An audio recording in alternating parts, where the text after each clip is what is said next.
qaabka kulli ay ugu timi ka sheekaynayo waa garanaysan waa anti kasabkeedu ah xaraan weyn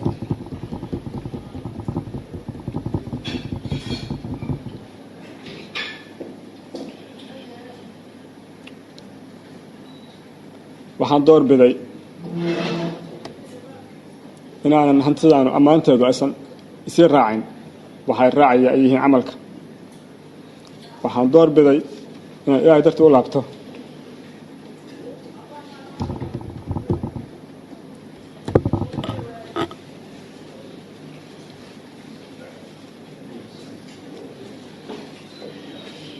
alxamdulilah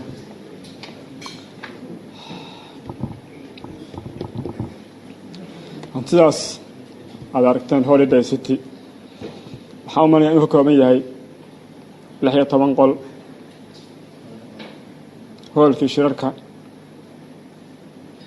4 meheradood iyo mudulyaashii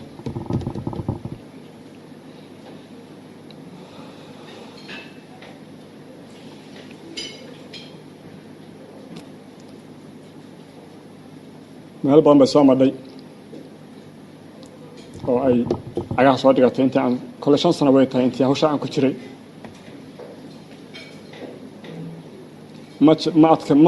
ma sahlanayn kolley in dadku ila qaataan inaan hata intaa laga tagayo xataa waa la yiri quraan ku saar waa waalan tahay alxamdulilah ahalku iyagu waxay bidayeen ninkii shalay firfircoonaayo hawshan ku dhiranaa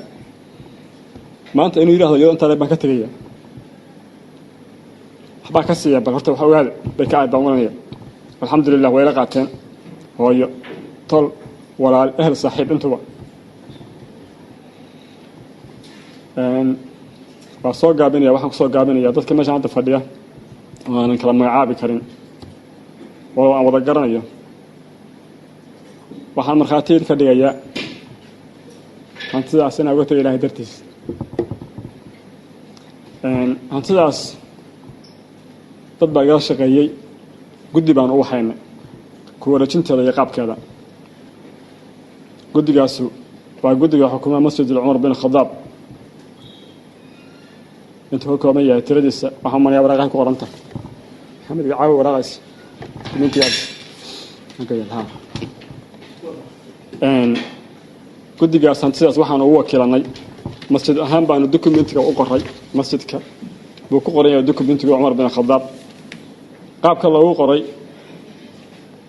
waa guddigaas hantidaas inay maamulaan wixii fadwo ah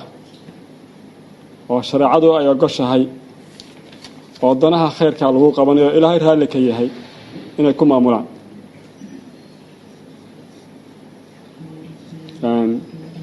iyaga waxaan leeyahay مسؤولية قادين الله يدفعه dadka meesha soo qayb galay oo ehelka tolka culimada leh dhamaanteen dambigeena Allah dhaafo waxaan rabaa marka idinkoo arkaya inaan dokumentiyo markhaatiyaal ka noqotaan inaan ku wareejiyo masjidka Umar bin Khadaab guddigiis oo gudoomiye u yahay Cabdinuur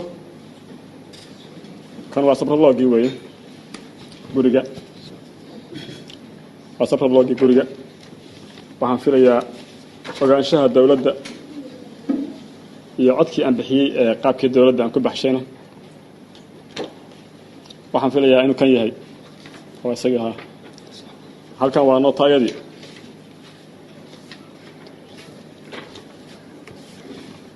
eelkii odayaashii guddigii idinku intaa ka koobnaydeen sifooyinka looga baahan yahay oo aniga uu igala wareegay dib baan ka sheegi doonaa oo ka akhrin doonaa waatan waraaqdeed maamulkii iyo dawladdii iyo markhaatigoodiina waa kuwaan wey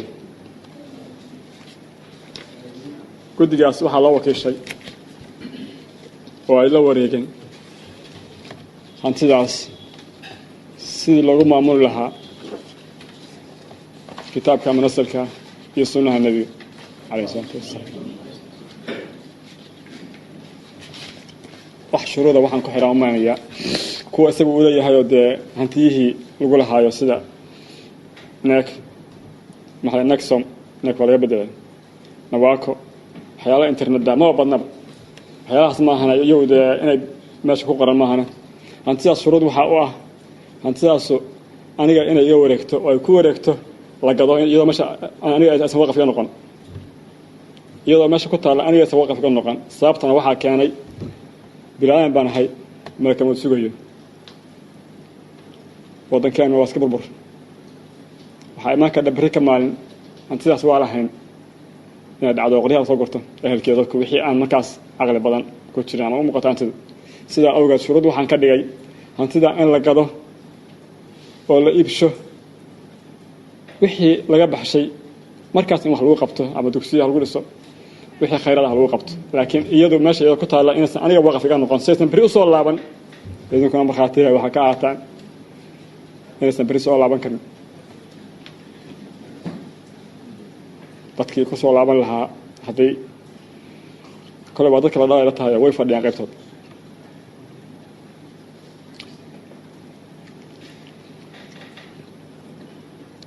guddiga wax badan bay kala shaqeeyeen hadda hawsha aan ku wareejinayaa allah barakeeyo hawshan allah u fududeeyo